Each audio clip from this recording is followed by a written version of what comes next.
Now we are making sunflower. So it's me again, Kanslin TV. So ito yung mga gagamitin nating materials, of course, gunting, fuzzy wire, or ribbon na brown.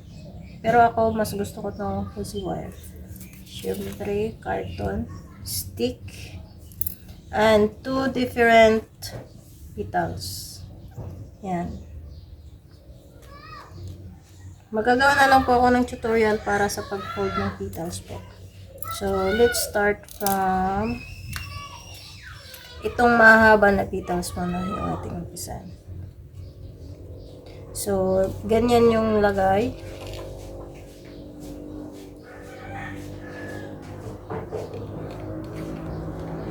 Tapos, patuwan na lang natin. So, pwede rin dito tayo mag-umpisa.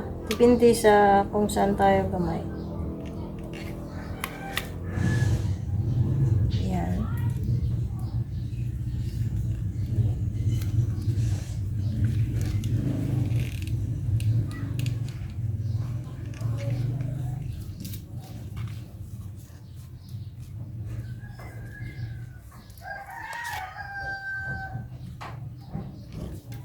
Maganda pag walang space.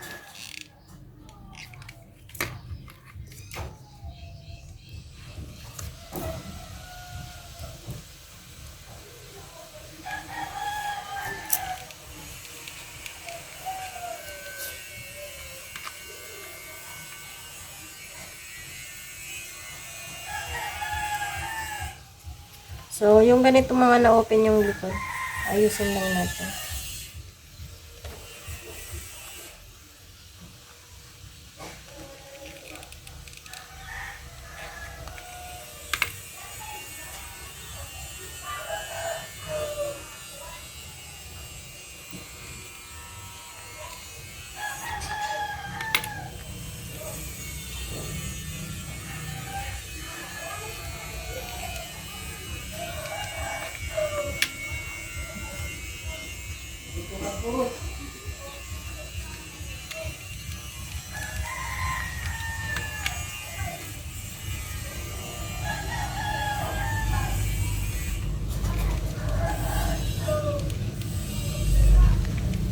So, shout out again sa aking mga followers and non-followers, sa aking mga viewers, patuloy sa mga nagsishare, maraming salamat po.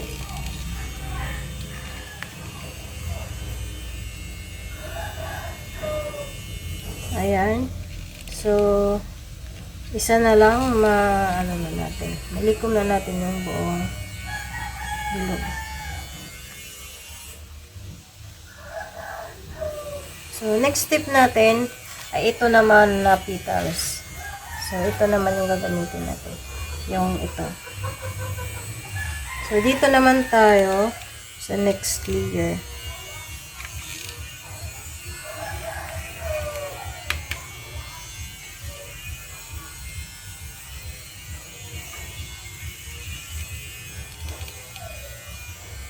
Hindi maraming petals na magagamit dito kasi malalaki siya na.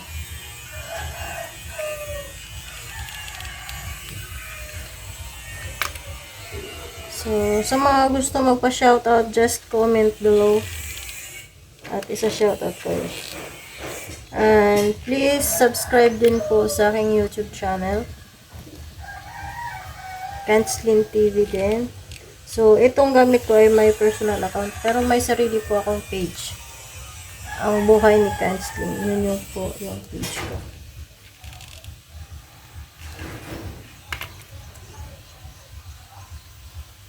So, this is one of my small business, guys. Kahit unti-unti, kahit pa paano. Pero kakaumpisa ko lang din. So, ito na yung kalabasan natin.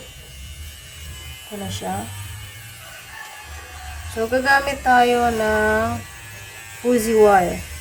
So, ang gagawin natin ay i-roll natin siya.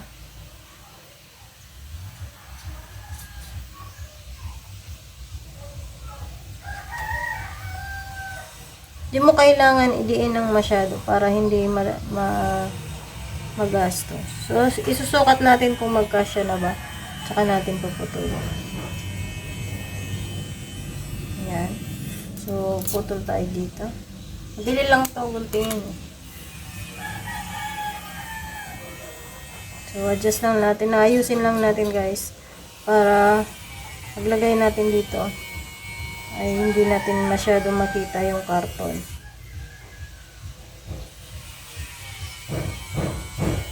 Adjust lang. Ayan. So, ang gawin natin ay dito tayo maglagay ng glue dito sa karton.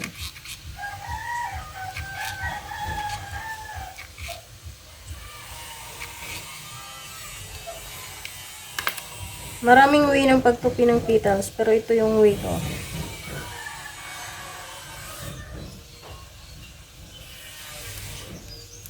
So, ayan. Ayusin lang natin yung gilid para didikit talaga siya.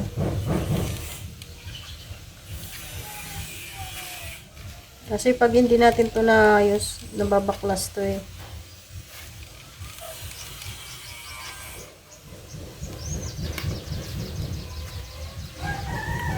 So, ayan na. Ayan. So, ang gagawin natin, since wala pa tayong stick, yung stick ay dito natin sa likod ilagay. Lagay tayo yung stick.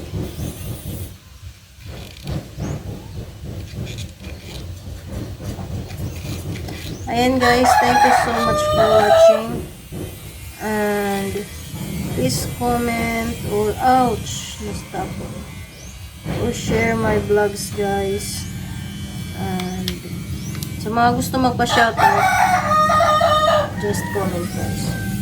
So dito natin ilagay kahit saan pagitna, pero mas maigi kung ipapagitna natin. So ito na siya guys.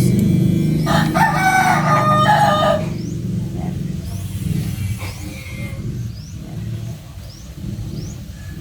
Makikita. So thank you so much for watching guys. God bless everyone. Thanks.